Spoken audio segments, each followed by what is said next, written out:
Hi, today I'm going to talk about Abigail's Game.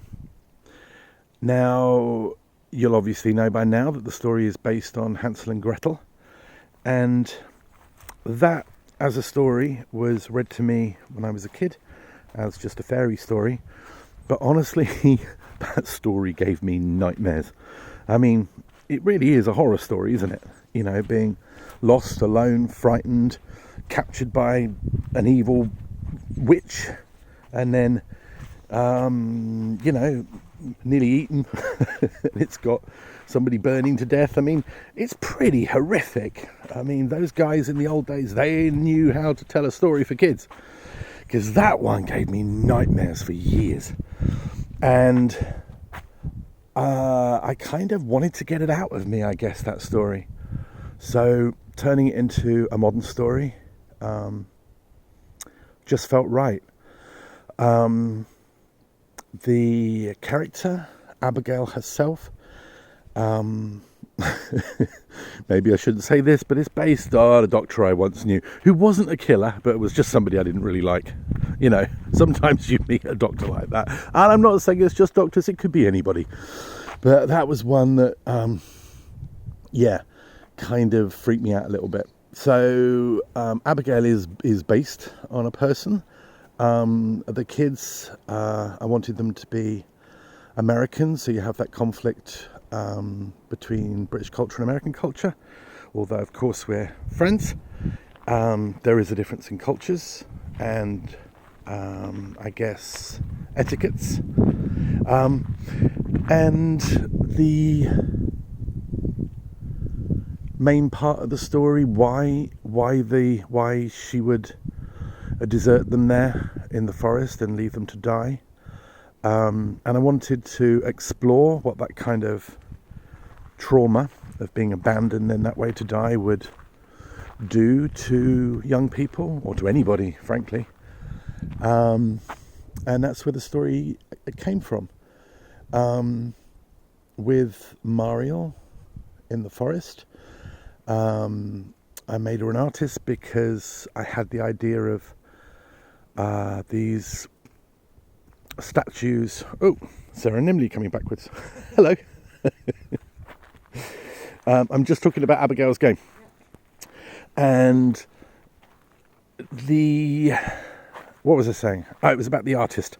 When we were lucky enough to travel in Australia, we went to the Sydney Fair. It's on the other side of the water from the main harbour bridge, and in there there is some like masks or faces. Anyway, it was part of like a fun fair thing, wasn't it? Yeah. And you like threw balls in them or something. And I used them for the illustrations. Yeah, right. And Sarah used those for the illustrations. I'll try and get the person who makes these exercises to put up those photos as well, so you can see them. Anyway, they were terrifying as well, even though they were supposed to be happy and for kids. They were just so scary. And the idea of what's behind that kind of mask, what kind of reality could exist below, was so interesting.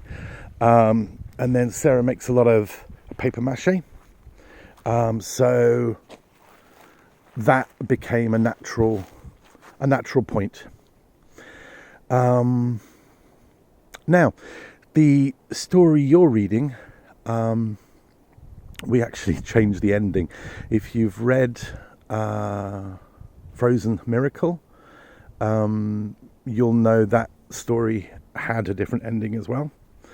And this is one of those stories that when we work and we create the story, we read it to each other afterwards. And that story, the ending was the one where the sister just pushes Abigail into the road and kills her. And then they just sit down and that's the end of the story.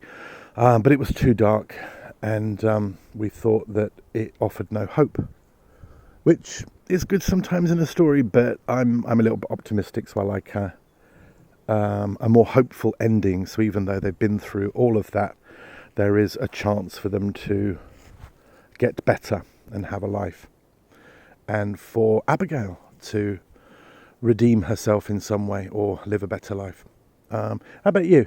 Which ending do you prefer of that story? Really? I prefer the second because I think you're right. Ah, I think it offers hope. yeah, And also I think, Abigail, what happened to Abigail to make her like that, yeah, something similar, that what she's done to them, to the Yeah. to the two teens. So I think we need to break the cycle yeah. and offer hope and redemption. I agree. Yeah, so I'm happy with that now. Yeah, I am too.